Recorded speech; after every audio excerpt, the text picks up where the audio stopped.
샬롬 정성훈 목사입니다. 작년 신앙교육 한국교회 역사탐방 세 번째 시간입니다. 오늘은 강경에서의 시간을 마치고 이제 익산으로 떠나보고자 합니다. 익산 지역에도 참 흥미롭고 은혜로운 기독교 역사들이 많이 있습니다.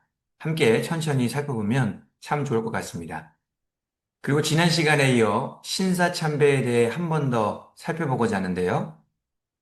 신사참배를 강요받았을 때 당시 우리나라에 계시던 선교사님들께서는 어떻게 대응하셨는지, 또한 한국 교회들은 어떻게 대응했는지 교단별로 구체적으로 살펴보고자 합니다. 거기에다가 구체적으로 신사참배를 어떻게 반대하고 저항했는지에 대해서도 살펴보고, 마지막으로는 이 신사참배 문제를 가지고 이단 사이비들이 기성교회를 어떻게 공격하고 있는지까지 알아보도록 하겠습니다. 신사참배와 관련된 내용은 어디에 가서도 듣기가 쉽지 않습니다. 이번 기회에 잘 들어보시고 잘 정리해 놓으시면 분명히 신앙에 큰 유익이 있을 것입니다. 오늘도 하나님께서 우리 모두를 귀한 깨달음의 자리, 은혜의 자리로 인도해 주시기를 소망합니다. 기도하고 시작하겠습니다. 하나님 아버지, 감사드립니다. 작년 신앙 교육을 통해 한국교회 역사에 대해 알아갈 수 있는 귀한 기회를 허락하여 주심에 감사드립니다. 오늘은 익산 지역으로 넘어가서 하나님 역사를 살펴보고자 합니다. 하나님을 깨닫는 귀한 은혜의 시간이 되게 하여 주시옵소서. 지난 역사를 되돌아보는 것을 통해 우리의 신앙이 각성되게 하여 주시고, 주님의 거룩한 뜻대로 우리의 미래를 계획할 수 있는 복된 시간이 되게 하여 주시옵소서.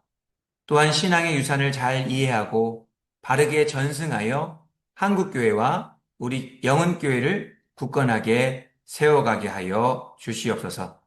예수님의 이름으로 기도하옵나이다. 아멘. 오늘은 세 번째 시간으로서 두동교회, 제석교회에 대해 살펴보고자 하는데요. 강의를 잘 끝까지 수료하신 분들은 11월 29일에 우리 손산문 목사님의 가이드를 받으면서 우리가 배웠던 내용들을 현장에서 은혜롭게 탐방할 예정입니다. 이를 위해서 기도해 주시고 많이 기대해 주시기 바랍니다. 예.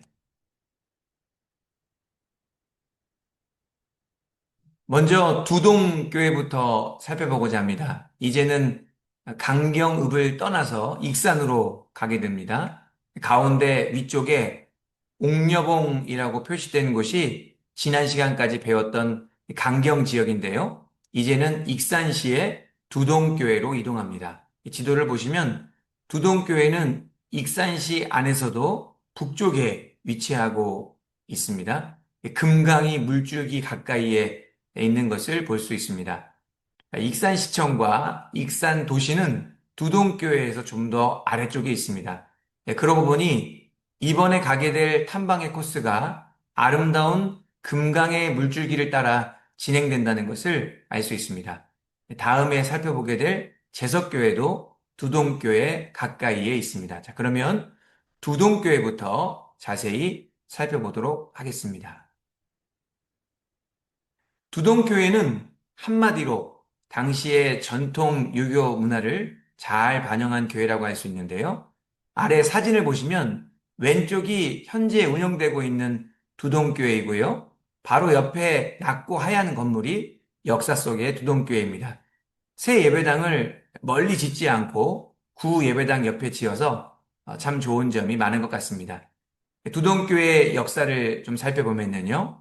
공식적으로 두동교회는 1923년 선교사 해리슨과 김정복 조사 안신의 전도 부인의 전도로 처음 설립되었습니다. 자, 여기에서 해리슨 선교사님이라는 분이 나오는데요. 이분은 익산 지역 전체의 복음화를 위해 중요한 역할을 감당하신 분이십니다. 그 이름을 잘 기억해 두시면 좋겠는데요. 한국식 이름으로는 하위렴입니다. 1923년 당시에 마을 부호 박재신의 사랑채에 예배소가 들어서면서 두동교회가 시작되었습니다. 경위는 이러합니다. 두동마을 부호였던 박재 씨는 자식이 없었다고 합니다. 그러다가 아내와 어머니를 교회에 나가게 했는데 아내가 임신을 해서 아이를 낳게 되었습니다. 아이가 태어나자 너무 좋았던 박재 씨는 자신의 사랑채에서 예배를 드리게 했습니다. 그렇게 박재신의 사랑채에서 두동교회가 시작된 것이죠. 그런데 문제가 생겼어요. 박재신의 아이가 5살 때 갑작스럽게 세상을 떠나게 되었습니다. 그렇게 되자 박재신은 자신의 사랑채를 폐쇄하였습니다. 이제 예배드릴 처소가 없어지게 된 것이죠.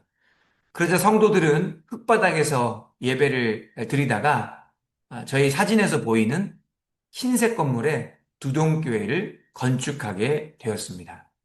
이 두동교회 예배당 건축에 중요한 이야기가 있는데요.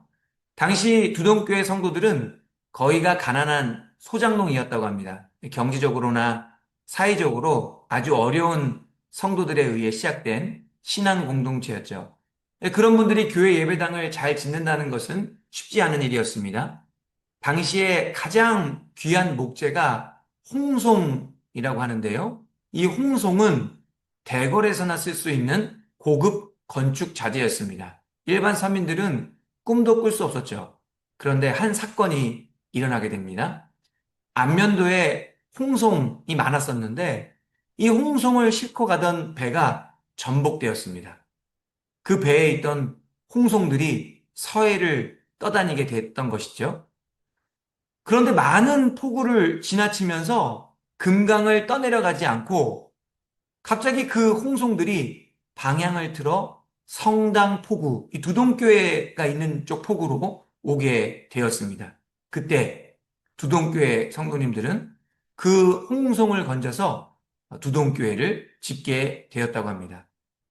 홍송을 실었던 배가 전복된 것, 물줄기를 따라 다른 곳으로 가지 않고 하필이면 성당 폭으로 들어오게 된 것, 이 모든 것이 하나님의 은혜와 섭리였던 것입니다. 당시 성도님들은 가난한 성도들이 교회를 건축하려 하니 하나님께서 홍송을 떠내려 보내주셨다고 믿었습니다.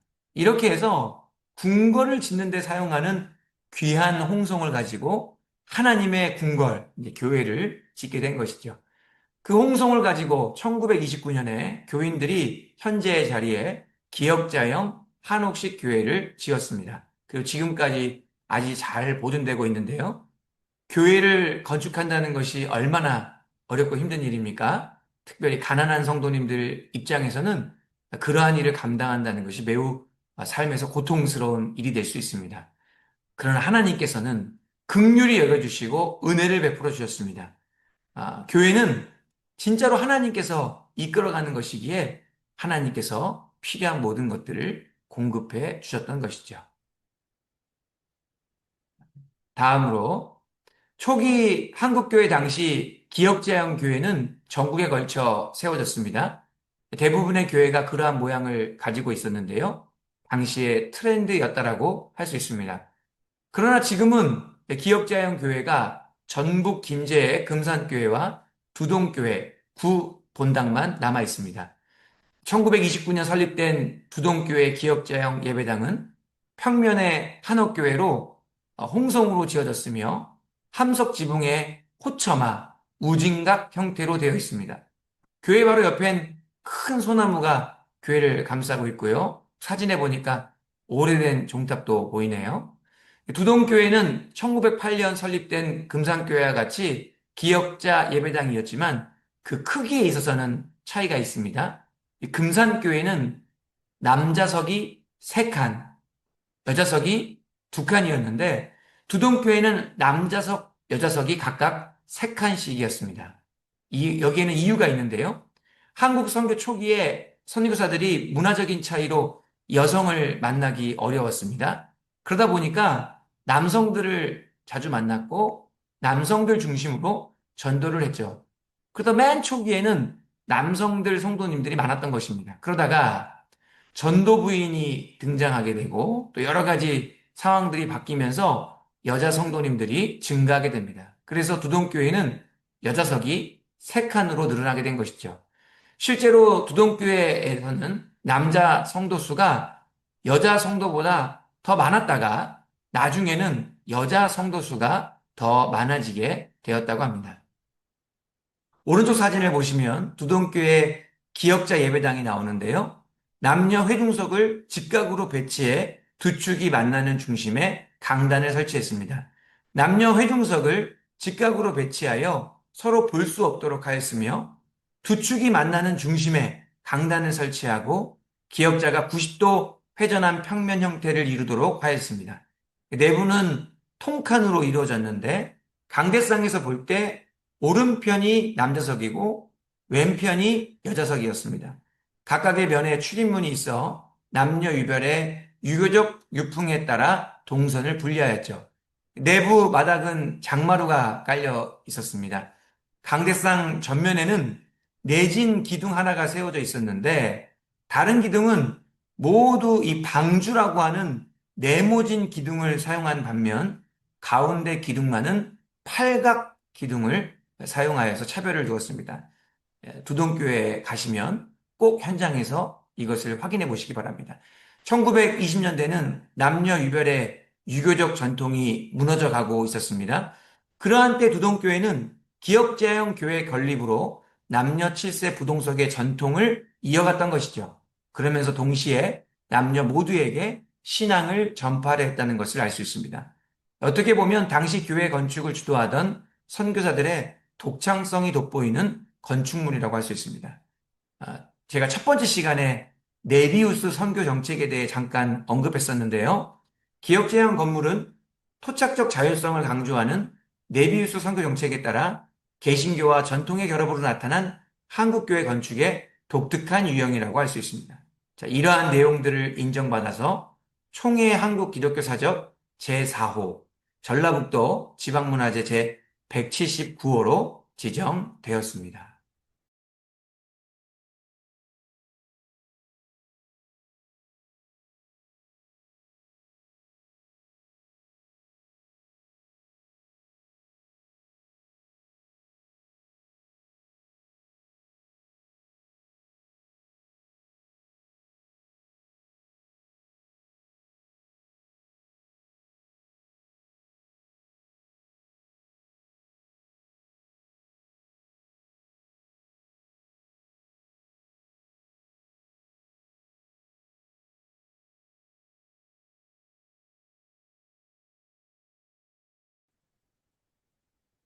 다음으로는 제석교회를 살펴보고자 합니다. 위치를 보니까 두동교회보다 금강 물줄기에 더 가까이 있다는 것을 알 수 있습니다.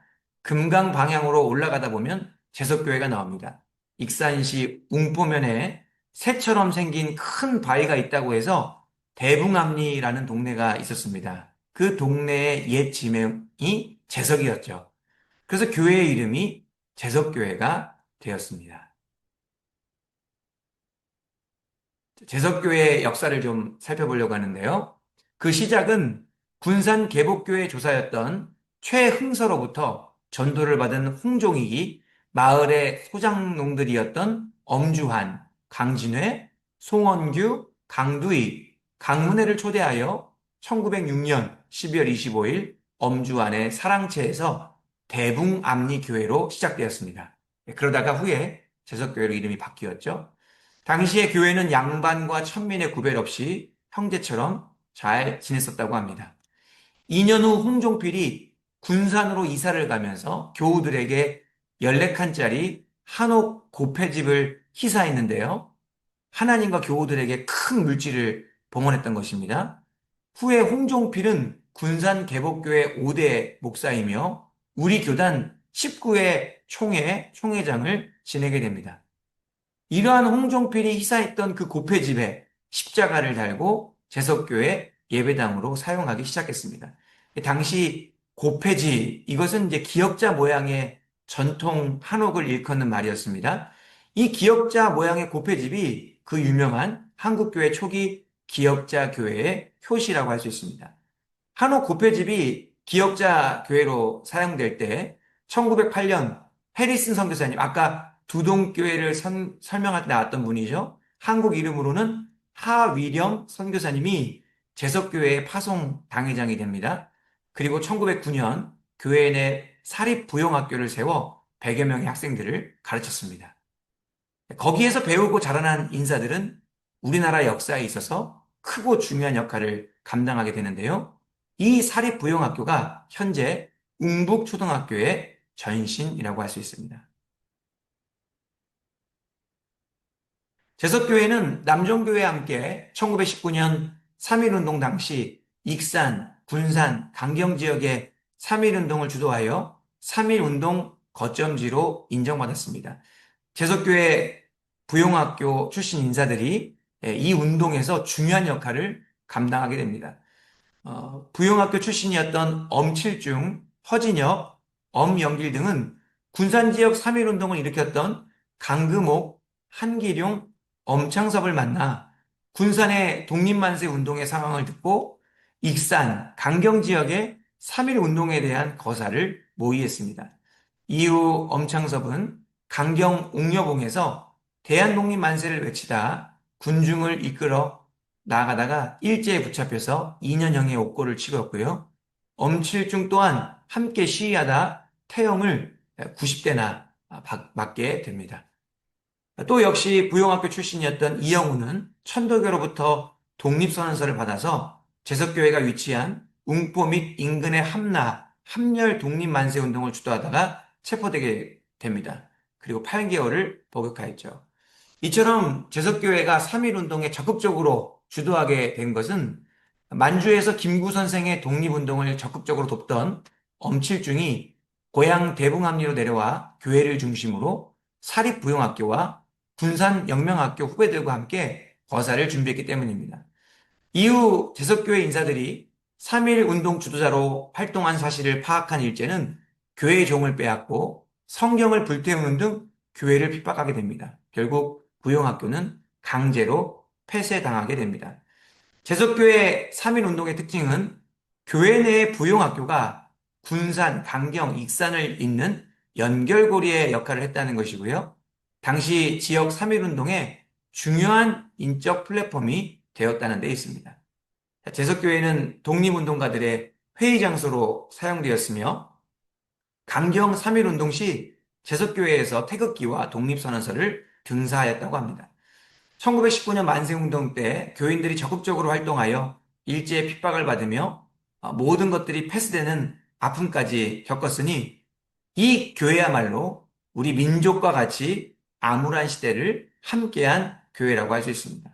자, 해방 이후 어려움 속에서도 목조 예배당을 1946년 3월에 완공했지만 공간의 협소로 1957년 10월 현재 위치로 이전하여 예배당을 완공했으며 강기순 목사의 장기 목회로 교회는 성장했고 1990년대에는 농촌교회였지만 약 500여 명이 출석하여 지역사회에 뿌리를 내리며 선한 영향력을 행사하기도 했습니다. 그리고 2006년 1월에 현재 예배당과 이후 부속 건물을 완공하여 사진에 보이는 현재 모습을 갖추게 되었습니다. 제석교회는 한국교회와 나라에 끼친 선한 영향력을 인정받아 한국 기독교사적 제19호로 지정되었습니다.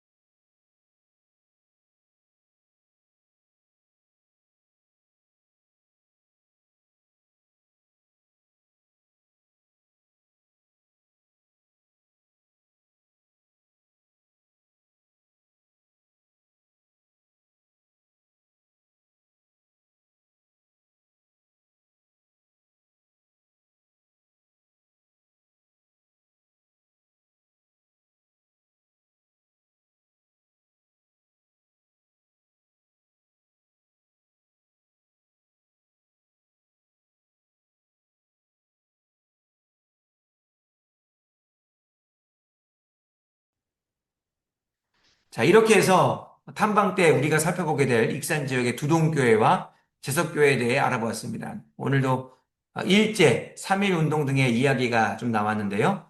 지난 시간에 이어 신사참배에 대해 한 번 더 살펴보고자 합니다. 초기 한국교회의 대표적인 세 가지 고난이 있었다라고 말씀드렸습니다. 복습해 보면 첫 번째가 조선의 전통사회의 갈등이고요. 두 번째가 바로 일제입니다. 일제가 이 신사참배를 통해서 기독교를 참 많이 박해했는데요. 그래서 오늘까지 신사참배에 대해 살펴보려고 하고요. 마지막 세 번째가 바로 공산주의입니다. 4주차, 5주차 때는 한국교회 초기 역사에서 공산주의에 대한 내용을 살펴보도록 하겠습니다. 자, 오늘은 신사참배에 대해 한국교회와 선교사님들이 어떻게 대응했는지, 구체적인 반대 방법에는 어떤 것들이 있었는지 살펴보고자 합니다. 먼저 선교사님들의 대응입니다. 초기 한국교회가 선교사님들의 영향 아래 있었음을 간파한 총독부는 가능하면 한국교회와 선교사님들을 떼어놓으려고 했습니다. 선교사님들은 외국적이다 보니 연관이 되면 문제가 복잡해졌기 때문이죠. 반대로 한국교회는 이러한 부분을 잘 활용하기도 했습니다. 신사참배의 강요에 따라 각 교단의 선교사님들은 아주 민감하게 반응을 했는데요. 왜냐하면 대부분의 선교사님들은 기독교계 학교들, 병원 등의 기관들을 운영했기 때문입니다. 신사참배를 반대했을 때 그러한 기관들의 직접적인 피해가 생길 수 있다 보니 주의 깊게 대응했었습니다. 먼저 북장로회를 살펴보면요. 북장로회는 신사참배 불가를 확정했습니다. 그 이유는 학교 설립 목적과 이상에 부합하지 않았기 때문이죠. 학교를 폐쇄하는 한이 있어도 절대 용납하지 않는다라고 못을 박았습니다. 믿음으로 하는 일에 희생을 두려워하지 않았던 것이죠. 다음으로는 남장로교인인데요. 전라남북도를 중심으로 활동하던 남장로교도 학교 폐쇄를 결정했습니다. 기독교 교리가 바뀌지 않는 한 신사참배를 절대 용납할 수 없다라고 했습니다. 이런 역사적인 사실들을 살펴보고 있노라면 저는 참 개인적으로 우리 믿음의 선진들의 용기에 전율을 느끼게 됩니다. 여러분들은 어떠신지 모르겠네요. 자, 그 다음으로 캐나다 연합교회입니다. 캐나다 연합교회는 함경 남북도와 만주 지역에서 선교 활동을 했는데 초기에는 신사참배를 거부했습니다. 그러다가 강압에 밀려 국민의례라는 점을 받아들였죠. 캐나다 연합교회 스코트 선교사님께서는 이렇게 말을 했습니다. 하나님께서 찬성하고 반대하는 이 두 정책을 모두 그의 영광을 위해서 써주실 것이라고 믿고 기도합니다. 이렇게 말했다고 합니다. 이러한 맥락의 이유는 아무래도 연합교회이다 보니까 감리교, 장로교, 회중교회 등이 모여서 폭넓은 진보적인 신학적 입장을 갖고 있었기 때문입니다. 다음으로 호주 장로교는요, 신사참배를 강요당할 때 임시회의를 열립니다. 그리고 이러한 결정을 내렸는데요. 천황에게 경의를 표하는 행사와 국가적인 기념식에는 참석이 가능합니다. 그러나 신사참배는 불허했습니다. 다음으로 미국 정통 장로교에서도 신사참배를 강력하게 반대했는데요. 우리 교단 조선예수교 장로회 제20실의 총회에서 신사참배를 가결할 때 또 미국 정통 장로교 선교사님들께서 가장 강력하게 반대를 했습니다. 그로 인해 그들은 투옥의 고난도 감내하였죠. 마지막으로 감리교입니다. 감리교에서는 신사참배를 처음부터 당연하게 수용했습니다. 기독교인으로서 또한 충성스러운 시민으로서 천황의 조상에 절하고 교육칙어를 낭독하고 신도신사에 참배하는 것을 국가의식으로 규정했습니다. 그리고 총독부의 이러한 정책을 그대로 이행했죠. 장로교 선교사님들과는 정반대 입장을 펼친 것입니다.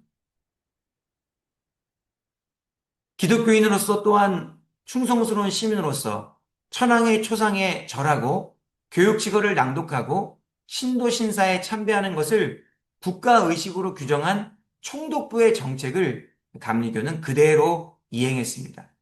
장로교 선교사님들과는 정반대 입장을 펼친 것이죠.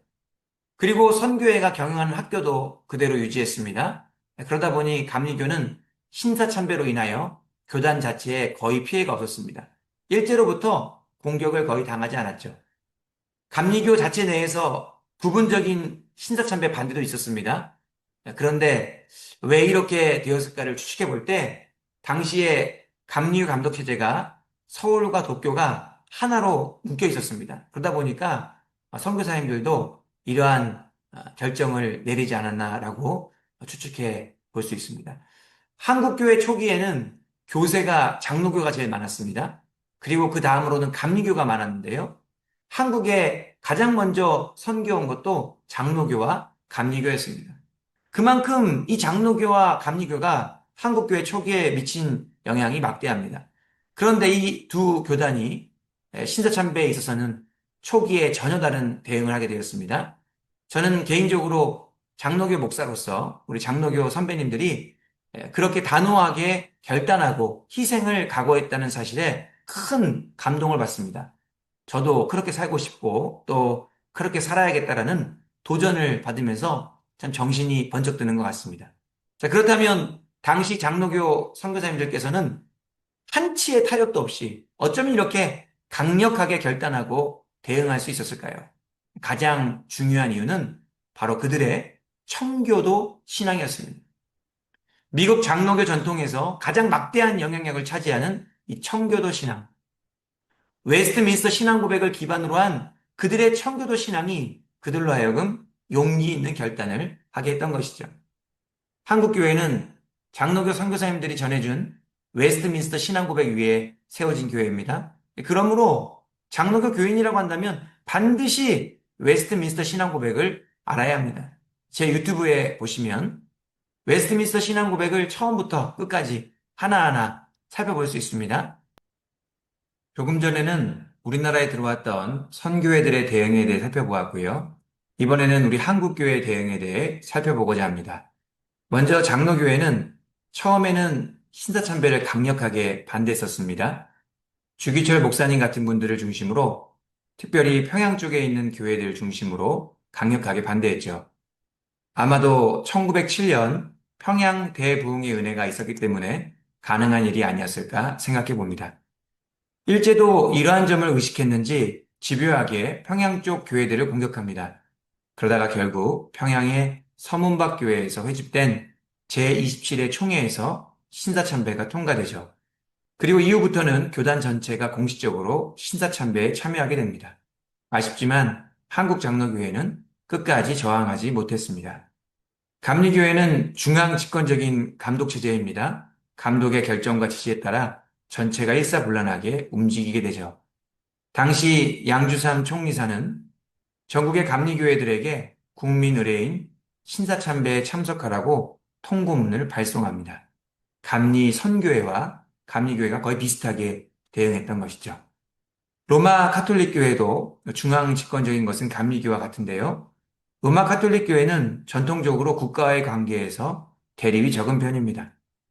초창기에는 신사참배를 좀 반대하다가 교황의 교서가 발표됩니다. 교황청은 신사참배가 황실 존경과 애국용사, 존경을 나타내는 문화인으로서 애국심의 발로라고 공인하였습니다. 이에 한국 카톨릭 교회도 그대로 순명하여 신사참배에 참여하게 됩니다. 그렇다면 마지막으로 신사참배를 반대했던 성도들이 구체적으로 어떻게 반대했는지를 살펴보고자 합니다.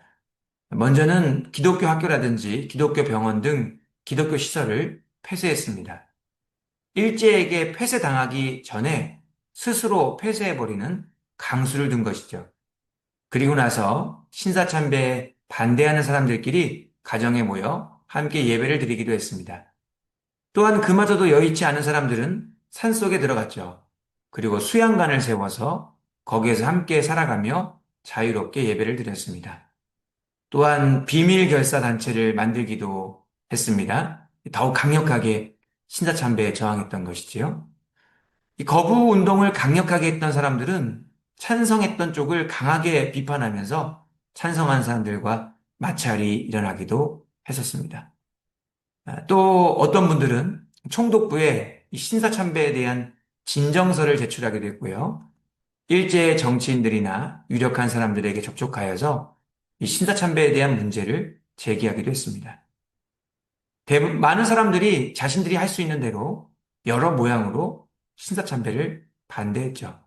그 결과 어떻게 되었습니까? 반대를 하던 사람들은 투옥되어 옥살이를 하거나 아니면 망명을 갔습니다.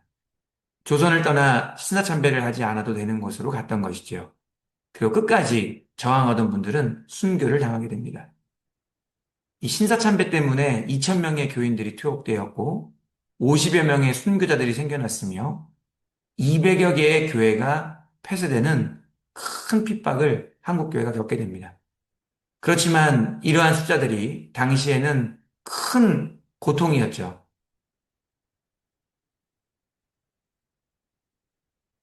이러한 숫자들이 당시에는 큰 고통이었지만 지금은 참으로 영광스러운 숫자들이기도 합니다. 신사참배를 찬성했던 분들도 반대했던 분들도 다 분명한 이유는 있었습니다. 그러기에 우리가 당시의 상황을 정확하게 고려하지 않으면서 단편적으로만 보고 잘했다, 못했다를 말하기는 쉽지 않습니다. 누가 잘했는지는 오직 하나님께서만이 온전히 판단 내릴 수 있는 것이죠. 그런데 이단 사이비들은 이러한 문제를 두고 기성교회를 비판합니다. 기성교회가 부패하고 타락했다는 전형적인 근거로 이야기를 합니다. 이 복잡하고 어려운 문제를 단순하고 쉽게 접근하면서 잘못된 판단을 내리게 하는 것이죠. 신사참배와 관련된 문제는 단순하게 이분화해서 생각할 수 없습니다. 또한 각 사실마다 가치 판단도 쉽지 않습니다. 그러나 확실한 것은 무엇입니까? 이러한 역사적 사실들을 통하여 과연 나라면, 우리 교회라면 그러한 상황에서 어떻게 했을까를 고민해 봐야 합니다. 무엇이 최선이었을까? 어떻게 하는 것이 가장 지혜로웠을까를 고민하면서 그 안에서 참된 교훈을 얻어야 하는 것이죠. 그리고 그 교훈을 가지고 우리 삶을 잘 살아내고자 하는 것이 신사참배를 올바르고 지혜롭게 대하는 자세입니다. 역사적 사실들을 천천히 잘 곱씹어 보시면서 하나님의 마음과 뜻을 헤아릴 수 있는 저와 여러분이 되기를 바랍니다. 오늘 강의를 통해 몇 가지 중요한 교훈을 나누고자 하는데요. 첫 번째로 교회의 머리는 예수 그리스도 한 분이십니다. 교회를 이끌어 가시고 교회를 온전히 세우시는 분은 오직 예수님 한 분뿐이시죠. 제가 전도사 시절에 개척교회를 5년 정도 섬기면서 몸서리치게 경험했던 중요한 진리가 있습니다. 지금도 항상 마음속에 간직하고 있는데요. 그것은 바로 교회는 예수 그리스도께서 직접 이끌어 가신다는 것입니다. 겉으로 보기에는 사람들이 행하는 것 같고 사람들의 모습만 보이는 것 같지만 여전히 교회의 주인은 항상 예수 그리스도이십니다. 예수 그리스도께서는 교회를 사랑하시고 끊임없이 하나님의 뜻대로 친히 교회를 이끌어 가십니다. 두동교회를 이끌어 가셨던 예수님께서 오늘날 우리 교회도 이끌어 가시는 줄 믿으시기 바랍니다. 다음으로 교회는 무엇을 위해야 하는가? 나라와 민족을 위해야 한다는 것이죠. 예루살렘 교회는 철저하게 자신의 나라와 동족을 위한 교회였습니다. 그들은 나라와 민족을 위해 간절히 기도했고 하나님의 뜻대로 쓰임받고자 했던 교회였죠. 제석교회가 그러했듯이 예루살렘 교회가 그러했듯이 우리 교회도 나라와 민족을 위해 귀하게 쓰임받는 교회가 되기를 바랍니다.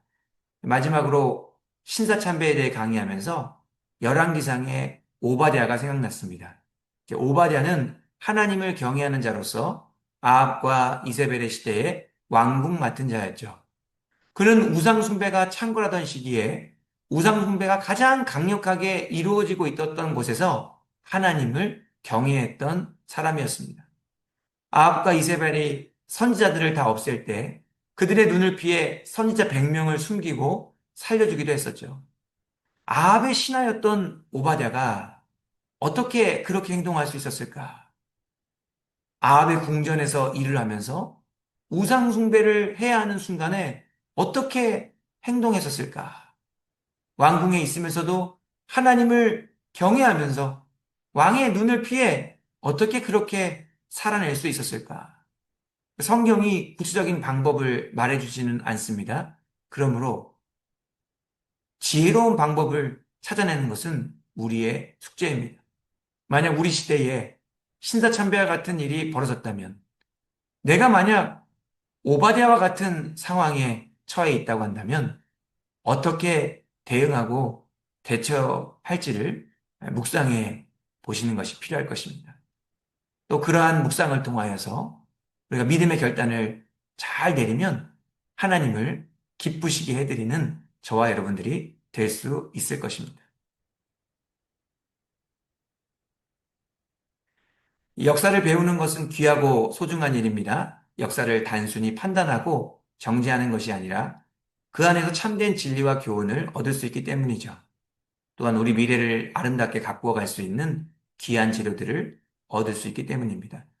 오늘 배운 내용들을 잘 묵상해 보시면 하나님께서 우리에게 어떻게 역사하시는지, 교회를 어떻게 세워가시는지를 느끼실 수 있습니다. 또한 우리가 어떻게 살아가야 하며, 교회를 어떻게 사랑해야 하고, 나라를 어떻게 섬겨야 하는지도 고민하고 기도할 수 있는 시간이 될 수 있습니다. 하나님께서 저와 여러분들을 통해 우리 교회, 또한 한국교회, 이 나라의 민족을 선한 길로 인도해 주시기를 간절히 소망합니다. 기도하고 마치겠습니다. 하나님 아버지 감사드립니다. 한국교회 역사탐방 세 번째 시간을 통해 오늘은 익산의 두동교회, 재석교회를 살펴보게 하시니 감사드립니다. 깨닫게 된 것을 삶에서 적용하여 실천할 수 있도록 성령 충만하게 하여 주시옵소서. 하나님에 대한 온전한 신뢰를 갖게 하시고 말씀 앞에 온전한 순종을 드리게 하여 주시옵소서. 그리하여 참된 신앙의 유산을 전승하게 하여 주시고 주님의 몸된 교회를 굳건하게 세워가는데 귀하게 쓰임받게 하여 주시옵소서. 예수님의 이름으로 기도합나이다. 아멘. 감사합니다. 고생 많으셨고요. 다음 시간에 더 좋은 모습으로 찾아뵙겠습니다.